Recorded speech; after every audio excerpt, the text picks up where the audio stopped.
Hello student, KP chemistry point में आप सभी का स्वागत है। आज की क्लास में हम डिस्कस करने वाले हैं जो हमारी सीरीज चल रही है 10th क्लास में। 10th क्लास के साइंस पोर्शन के केमिस्ट्री भाग में जो हम 2 यूनिट कंप्लीट कर चुके हैं। ठीक है, पिछला वाला जो टॉपिक था हमारा अम्ल और क्षार हमने पूर्ण रूप से कंप्लीट कर चुके हैं। उससे पहले वाला रासायनिक अभिक्रियाएं तथा समीकरण, वो भी दोनों चैप्टर हमने कंप्लीट कर रखे हैं। आज हम एक नया चैप्टर यानी कि नया टॉपिक स्टार्ट करने वाले हैं, कार्बनिक यौगिक। क्लियर, कार्बनिक यौगिक यानी कि ऑर्गेनिक कंपाउंड, जो कि पूरे साइंस के पोर्शन में केमिस्ट्री के भाग में सबसे महत्वपूर्ण जो चैप्टर है वो हमारा ऑर्गेनिक कंपाउंड यानी कि कार्बनिक यौगिक, जिस पर आज हम चर्चा करने वाले हैं। इस पर आज हम डिस्कस करेंगे। ठीक है, जब तक ये चैप्टर पूर्ण रूप से मैं आपको कंप्लीट नहीं करा देता, प्रत्येक दिन शाम को 8:30 पर अपनी वीडियो लाइव चलेगी, तो आना ना भूलिएगा। ठीक है, तो ऑर्गेनिक कंपाउंड यानी कि चैप्टर बनाएंगे क्या है, ऑर्गेनिक कंपाउंड। क्लियर, कौन सा चैप्टर है का ऑर्गेनिक कंपाउंड। क्लियर बेटा, ऑर्गेनिक कंपाउंड, इस पर आज हम डिस्कस करेंगे। ऑर्गेनिक कंपाउंड क्या होते हैं, ठीक है, कैसे बनते हैं और किस प्रकार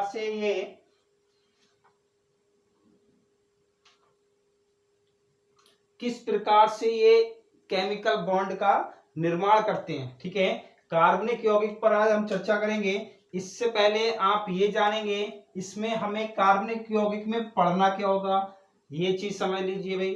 कार्बनिक यौगिक में हम क्या पढ़ेंगे, सबसे पहले हम सीखेंगे वैलेंसी निकालना, किसी भी कंपाउंड की वैलेंसी निकालना। क्लियर, क्या सीखेंगे, वैलेंसी यानी कि संयोजकता।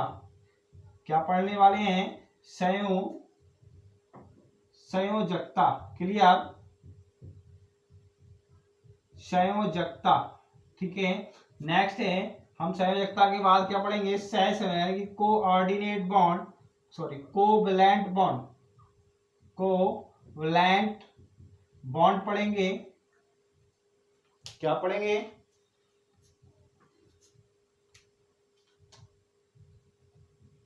कोवैलेंट बॉन्ड पढ़ेंगे, यानी कि सहसंयोजक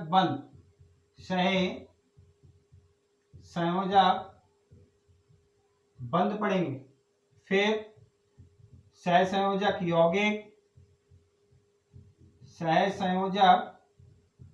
यौगिक पढ़ेंगे। ऑर्गेनिक कंपाउंड पढ़ेंगे,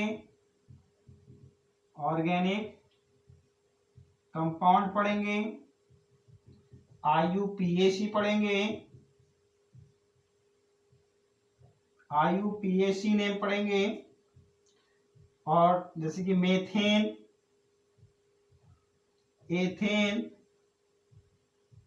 एसिटाइलिन, ये बनाने की विधियां पढ़ेंगे। तो इस चैप्टर में हम ये बहुत ही महत्वपूर्ण 10th यूपी बोर्ड 10th के एग्जाम के पॉइंट ऑफ व्यू से इतना इंपॉर्टेंट चैप्टर है कि अगर आपने ये चैप्टर कंप्लीट कर लिया तो समझ लीजिए आपके 6 से 7 नंबर या 8 नंबर इस चैप्टर से आपके बोर्ड एग्जाम में पूछे जाएंगे। क्लियर, तो सबसे पहले हम डिस्कस करने वाले हैं संयोजकता पर। क्या है संयोजकता, वैलेंसी क्या होती है, क्योंकि यदि आपको वैलेंसी निकालना आता होगा तभी हम सहसंयोजक बंध का निर्माण करते हैं। सहसंयोजक बंध का निर्माण तभी कर पाएंगे जब आपको किसी भी कार्बनिक यौगिक की वैलेंसी निकालना आती हो। बिना वैलेंसी के आप कोई भी बॉन्ड नहीं जोड़ सकते, ना आप उसकी संरचना ज्ञात कर सकते हैं।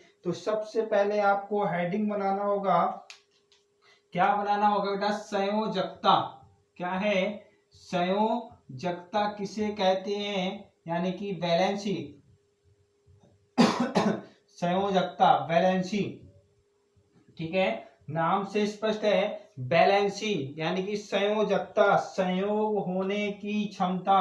क्या बेटा, संयोग होने की क्षमता, संयोग होने होने की क्षमता ही क्या कहलाती है? क्षमता ही क्या कहलाती है? संयोजकता कहलाती है। संयोजकता कहलाती है। ठीक है, संयोजकता कहलाती है। ठीक है, संयोग होने की क्षमता को ही क्या कहते हैं? संयोजकता कहते हैं। ये चीज आप समझ लीजिए। हम लिखेंगे जब कोई कार्बनिक यौगिक, जब डेफिनेशन लिखेंगे नंबर 1 करके, बहुत सारी परिभाषाएं हैं। जब कोई कार्बनिक यौगिक, जब कोई भी कार्बनिक, कोई भी कार्बनिक, जब कोई भी परमाणु, देखो जब कोई भी परमाणु, जब कोई भी परमाणु जितने हाइड्रोजन परमाणु से, हाइड्रोजन परमाणु से जुड़े होते हैं, हाइड्रोजन परमाणु से जुड़े होते हैं, उन परमाणुओं की संख्या, उन परमाणुओं की संख्या क्या कहलाती है? उस तत्व की, उस तत्व की संयोजकता कहलाती है। संयोजकता कहलाती है। ठीक है, जब कोई भी तत्व या परमाणु, यहाँ पे तत्व या परमाणु, तत्व या परमाणु जितने हाइड्रोजन परमाणु से जुड़े होते हैं, उन परमाणुओं की संख्या उस तत्व की क्या कहलाएगी? संयोजकता कहलाएगी। जैसे एग्जाम्पल देख लीजिए, एग्जाम्पल देखेंगे, एग्जाम्पल में मीथेन, क्या है बेटा? मीथेन है। तो मीथेन की जो फार्मूला है वो CH4। ठीक है, तो CH4 में कार्बन की संयोजकता क्या हो गई? यानी कि वैलेंसी, वैलेंसी ऑफ कार्बन। ठीक है बेटा, valency, valency of carbon atom कितने हो जाएंगे इसके? 4। ठीक है, दूसरी डेफिनेशन देखेंगे, या करके आप दूसरी परिभाषा लिखेंगे। दूसरी डेफिनेशन किस प्रकार से लिखेंगे? देखें क्या है, किसी भी तत्व के अंतिम कोश में, किसी तत्व के, किसी भी तत्व के, तत्व के अंतिम कोश में, अंतिम कोश में उपस्थित, अंतिम कोश में उपस्थित इलेक्ट्रॉन की संख्या, क्या बेटा? इलेक्ट्रॉन की संख्या। किसी भी तत्व के अंतिम कोश में उपस्थित इलेक्ट्रॉन की संख्या, इलेक्ट्रॉन की संख्या, क्लियर? इलेक्ट्रॉन की संख्या ब्रैकेट में 1 2 3। ठीक है, क्या हो? 1 2 3।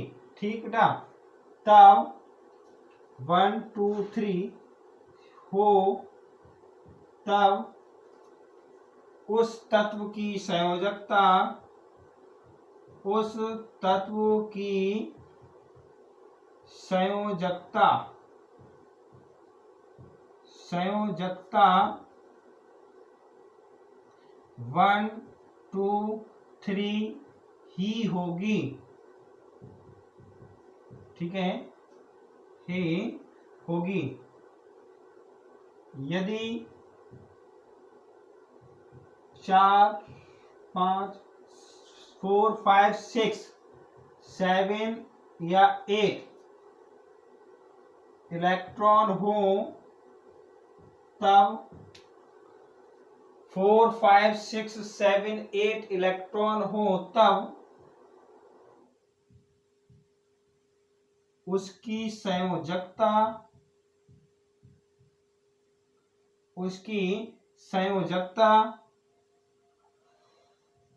8 n हो जाती है। क्लियर? क्या हो जाती है? 8 n हो जाती है, जहां n बराबर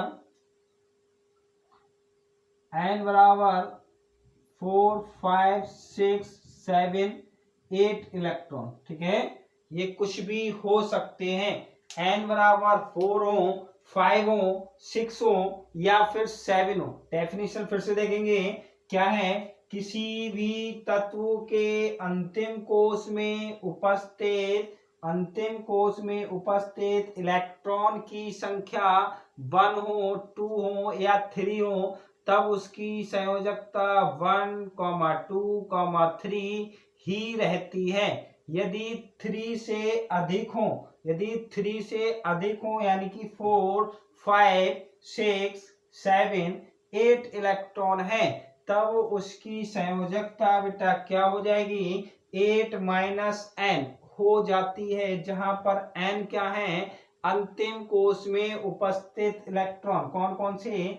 4 5 6 7 8। क्लियर? इसके कुछ एग्जाम्पल्स देखेंगे, हम निकालेंगे भाई। आप स्क्रीनशॉट ले लीजिए, स्क्रीनशॉट ले सकते हैं। ठीक है, एग्जाम्पल्स देख लीजिए किस प्रकार से हम निकालेंगे, किस प्रकार से बैलेंसी निकालेंगे। क्योंकि बैलेंसी निकालना अगर आपको आ गया, समझ लीजिए इस चैप्टर में कोई भी प्रॉब्लम नहीं आने वाली आपकी। ठीक है, जैसे कि हमने बताया आपको, क्या बताया था, जैसे हमें कार्बन की बैलेंसी निकालनी है, तो कार्बन का जो परमाणु क्रमांक होता है कितना होता है? 6 होता है। आप इसको बोरबरी के नियम से इलेक्ट्रॉनिक विन्यास कर लीजिए। पहले में 2 आएंगे, दूसरे में 4 आएंगे। ठीक है, यानी कि ये कौन सा है? K है और ये L है। ठीक है, K L M N के अनुसार आप इलेक्ट्रॉन भरते हैं। और क्या बताया था? 2n²। बोर के परमाणु मॉडल में क्या बताया गया था कि इनमें इलेक्ट्रॉन क्या भरते हैं? 2n² से भरते हैं, जहां पर n क्या है? n क्या है? कोश की संख्या बेटा। n क्या है? कोश की संख्या है। ठीक है, n क्या है? कोश की संख्या है। n बराबर हमने क्या रखा? पहले कोश के लिए अगर k कोश है, k कोश में कितने इलेक्ट्रॉन भरेंगे? तो k बराबर क्या रखेंगे? यहाँ 1 रखेंगे। ठीक है, k बराबर क्या रखें? 1 रखें। तो 2 × 1² क्या हो जाएगा? 2 × 1। ठीक है, तो कितना आएगा? 2 इलेक्ट्रॉन। पहले कोश में 2 भरे जाएंगे, दूसरे कोश में इलेक्ट्रॉन यानी कि n बराबर क्या रखा? 1। n बराबर क्या रख दे? 2, यानी कि कौन सा कोश आएगा? L आएगा। ठीक है, तो इसमें क्या आएगा? 2n²। 2n²। दूसरे कोश में 2 × 2² 2 × 4 = 8, यानी कि दूसरे कोश में अधिकतम 8 इलेक्ट्रॉन रह सकते हैं। कंफर्म हो गया? तो ये जो इलेक्ट्रॉनिक विन्यास है बोर के परमाणु मॉडल यानी कि बोरबरी के नियम से हमें निकालना होता है। 9th क्लास में आपने ये पढ़ा होगा, नहीं पढ़ा है तो मैंने यहाँ पे रिपीट कर दिया, आप यहाँ से देख सकते हैं। ठीक है भाई, तो अंतिम कोश कौन सा है इसका? अंतिम कोश, ये जो कोश है ये अंतिम कोश में उपस्थित इलेक्ट्रॉन है। ठीक है, अंतिम कोश में उपस्थित इलेक्ट्रॉन की संख्या हो गई। ठीक है, अंतिम कोश में उपस्थित इलेक्ट्रॉन की संख्या हो गई। तो हम इसकी जब बैलेंसी निकालेंगे बेटा, क्या निकालेंगे? बैलेंसी निकालेंगे। तो बैलेंसी बराबर आपको मैंने फार्मूला लिखवाया था क्या? यदि इलेक्ट्रॉन 1, 2, 3 हो, तब उसकी बैलेंसी 1, 2, 3 ही रहेगी। अब यहाँ पे 4 दे दिए, तो आप क्या लिखेंगे? 8 माइनस n, तो n इसमें कितना दे रखा है, 4 दे दिया, इसमें n क्या है, 4 दे दिया। यहाँ पे इलेक्ट्रॉन की संख्या है n, इस फार्मूले में n क्या है, अंतिम कोशिका में उपस्थित इलेक्ट्रॉन की संख्या, यानी कि ये क्या है, अंतिम कोश में उपस्थित इलेक्ट्रॉन की संख्या n हो गई। और यहाँ पर जो n था वो स्मॉल n क्या था, कि कोशों की संख्या या कोश की संख्या, ठीक है भाई, सेल, नंबर ऑफ सेल्स, ठीक है।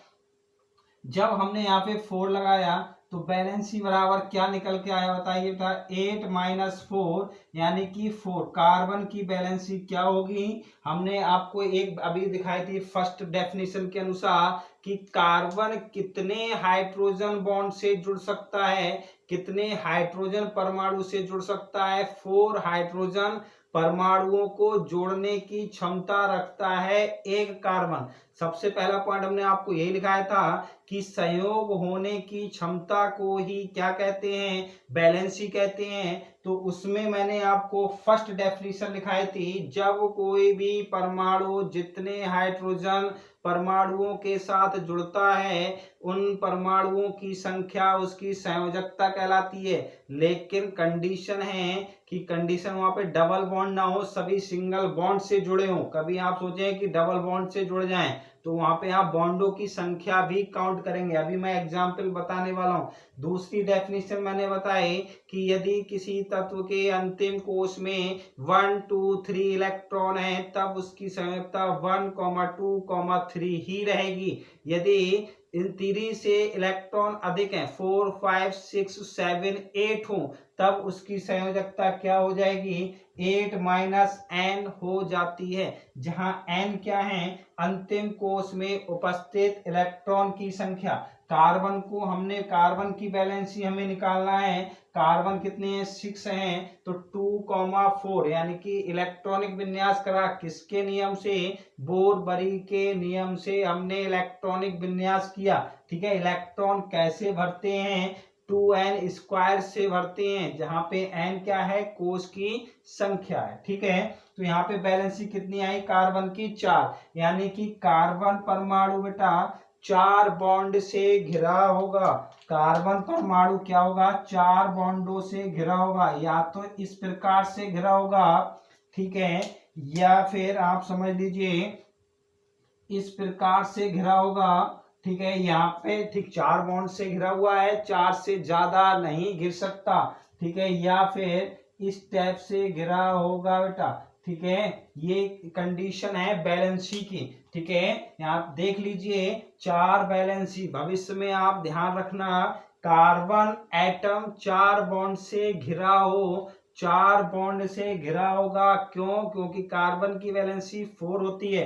अगर सिंगल बॉन्ड से घिरे हैं, ये सिंगल बॉन्ड है, ये क्या है, बॉन्ड बनना है। बॉन्ड फॉर्मेशन हम कल की क्लास में पढ़ेंगे, सहसंयोजक बंध, ठीक है, कोवलेंट बॉन्ड। ये सिंगल बॉन्ड कैसे बनते हैं, डबल बॉन्ड कैसे बनते हैं, ट्रिपल बॉन्ड कैसे बनते हैं, ये सब हम डिस्कस कल शाम की क्लास में करेंगे। आज केवल बैलेंसी निकालना हम सीख रहे हैं, ठीक है। तो यहाँ पे सिंगल बॉन्ड से कार्बन घिरा है 4 बॉन्ड से, अगर 2 बॉन्ड से घिरा होगा, डबल बॉन्ड से घिरा होगा, तो देख लीजिए डबल बॉन्ड ये हो गया और डबल बॉन्ड ये हो गया, ठीक है। दोनों ही बॉन्ड को आपको लगा के 4 ही होंगे, 5 नहीं होंगे, ना ही 3 होंगे, ठीक है। इसी प्रकार से यहाँ पे देख लीजिए ट्रिपल बॉन्ड है और एक सिंगल बॉन्ड है, यानी कि प्रत्येक कार्बन परमाणु 4 बॉन्ड से घिरा होता है। ये इसकी क्या हो गई, संयोजकता हो गई कार्बन एटम की, ठीक है भाई। स्क्रीनशॉट आप ले लीजिए। नेक्स्ट हम देखेंगे हाइड्रोजन परमाणु की संयोजकता, ठीक है। हाइड्रोजन की हमें संयोजकता निकालनी है, कैसे निकालेंगे बेटा, ये देख लीजिए। हाइड्रोजन का परमाणु क्रमांक कितना होता है, 1 होता है। हाइड्रोजन का परमाणु क्रमांक कितना होता है, 1 होता है। जब हाइड्रोजन का परमाणु क्रमांक ही 1 है तब हम क्या काम करेंगे, हम हाइड्रोजन एटम का परमाणु क्रमांक 1 होता है तो पहले कोश में ही, पहला कोश और अंतिम कोश दोनों ही कोश क्या हो जाएंगे, दोनों ही कोश में एक ही हो जाएगा, पहला और अंतिम, ज्यादा इलेक्ट्रॉन है ही नहीं तो यही अंतिम कोश है। और यही पहला कोष है, 1 इलेक्ट्रॉन आएगा। तो मैंने आपको बताया किसी भी तत्व के अंतिम कोष में 1 2 3 इलेक्ट्रॉन है, तब उसकी संयोजकता 1, 2, 3 ही रहेगी। तब इसकी वैलेंसी क्या होगी, वैलेंसी क्या होगी, वैलेंसी क्या हो जाएगी बताइए, वैलेंसी 1 हो जाएगी। क्या हो जाएगी, 1 वैलेंसी हो जाएगी। ठीक है, इसी प्रकार से आप किसकी निकालेंगे, ऑक्सीजन की निकाल लीजिए बेटा। ऑक्सीजन का परमाणु क्रमांक कितना होता है, ऑक्सीजन का परमाणु क्रमांक 8 होता है। ठीक है, 8 ऑक्सीजन का परमाणु क्रमांक होता है। इलेक्ट्रॉन विन्यास करेंगे वही 2n² से, किससे, 2n² से करेंगे। पहले कोष में 2 इलेक्ट्रॉन, दूसरे कोष में 8 इलेक्ट्रॉन, लेकिन हमारे पास इलेक्ट्रॉन कितने, 8 ही हैं, जिसमें हम 2 पहले भर चुके हैं। कितने इलेक्ट्रॉन बचेंगे, 6 इलेक्ट्रॉन। तो दूसरे कोष में कितने भरेंगे, 6 इलेक्ट्रॉन भरेंगे। तो अंतिम कोष में इलेक्ट्रॉन कितने आ गए, ये क्या है, इस n का मान, यानी कि अंतिम कोष में इलेक्ट्रॉन की संख्या। ठीक है बेटा, इलेक्ट्रॉन की संख्या कितनी निकल के आ गई, 6 निकल के आ गई, n का मान। तो बैलेंसी हम कैसे निकालते हैं, बैलेंसी यानी कि संयोजकता बराबर 8 - n। Clear, 8 - n। तो n कितना हो गया, आपको कंफर्म है, n कितना है, 8 - 6 कितना हो गया, 2। यानी कि ऑक्सीजन की संयोजकता कितनी होगी, 2 होगी। यानी कि ऑक्सीजन 2 सिंगल बॉन्ड से घिरा होगा या फिर इस टाइप से घिरा होगा। ठीक है, डबल बॉन्ड लगाएगा या फिर सिंगल बॉन्ड से इस टाइप से घिरा होगा। ये इसकी क्या हो गई, संयोजकता हो गई ऑक्सीजन की। और देख लीजिए फ्लोरीन की निकालेंगे। फ्लोरीन 9 होता है बेटा, क्या होता है, 9 होता है। जब हम इसकी संयोजकता निकालें तो इलेक्ट्रॉनिक विन्यास करेंगे 2,8 2,7। ये होंगे 8 हम करते, लेकिन 8 हम कर ही नहीं पाएंगे क्योंकि इलेक्ट्रॉन 9 हमें करना है। तो 9 इलेक्ट्रॉन कब होंगे, 2 और 7 मिला के 9 हो गए। तो अंतिम कोष में इलेक्ट्रॉन कितने आ गए, 7 आ गए। यानी कि n का मान कितना आ गया, 7 आ गया। जब हम बैलेंसी निकालेंगे तो बैलेंसी बराबर कितना हो जाएगा, 8 - 7 कितना आया, 1। यानी कि फ्लोरीन की बैलेंसी भी कितनी आई बेटा, 1 आई। अब देख लीजिए आप एल्यूमिनियम की, किसकी बेटा, एल्यूमिनियम की बैलेंसी देखेंगे। एल्यूमिनियम कितना होता है, 13 होता है। एल्यूमिनियम कितना होता है, 13 होता है। इसका इलेक्ट्रॉनिक विन्यास करिए 2,8, 10 हो गए। आप सोचे कि 2 इसमें भर दिए, 2 इलेक्ट्रॉन इसमें भर दिए, बचे कितने, बचे आप सोच रहे होंगे 10, यानी कि 9 बचे। तो 9 इसमें भर दिए। सेकंड कोष में 8 से ज्यादा इलेक्ट्रॉन नहीं भर सकते। ठीक है, नियम मैंने आपको निकाल के दिखा दिया। कभी आप सोचे कि 9 इलेक्ट्रॉन बचे हैं तो वो 9 इलेक्ट्रॉन आप इसमें भर दें, तो नहीं भर सकते। ठीक है, 8 ही इलेक्ट्रॉन भरेंगे। बचा कितना,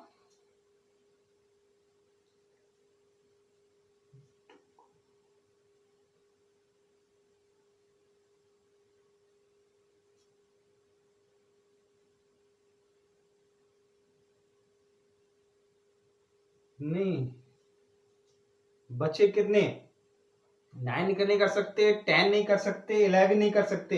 कितने, 10 इलेक्ट्रॉन थे, ये होगा 3। कितने बचे, 3, तभी तो 13 होंगे भाई। 2,8 10 हो गए। पहले में 2 से ज्यादा नहीं भर सकते, दूसरे में 8 से ज्यादा नहीं भर सकते। बचे कितने, 3 इलेक्ट्रॉन। 3 बाहर वाले कोष में कर दिए। ठीक है, तो इसमें अंतिम कोष में इलेक्ट्रॉन 3 है।